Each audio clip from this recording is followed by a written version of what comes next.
CPIM 24-ാം party കോൺഗ്രസിന് തമിഴ്നാട്ടിലെ മധുരയിൽ ആവേശോജ്വല തുടക്കം. മുതിർന്ന നേതാവ് ബിമൻ ബസു പതാക ഉയർത്തിയോടെയാണ് 5 ദിവസം നീണ്ടുനിൽക്കുന്ന പാർട്ടി കോൺഗ്രസിന് തുടക്കമായത്.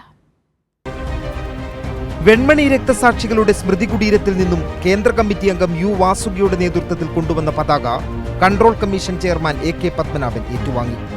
24 ചെങ്കൊടികളേന്തിയ ചുവപ്പ് വളണ്ടിയർമാരുടെ അകമ്പടിയോടെയാണ് പതാക എത്തിച്ചത്. തുടർന്ന് ബുദ്ധദേവ് ഭട്ടാചാര്യ കവാടത്തിൽ മുതിർന്ന നേതാവ് ബിമൻ ബസു പതാക ഉയർത്തി.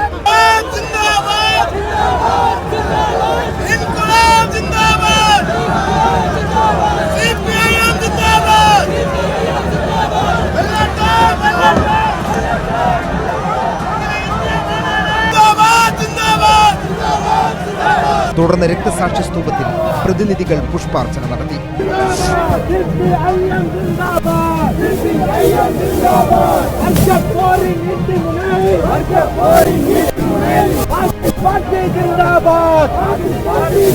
തമിഴ്നാടിന്റെ തനത് വാദ്യമേളങ്ങളോടെയാണ് പ്രതിനിധികളെ സ്വാഗതം ചെയ്തത്.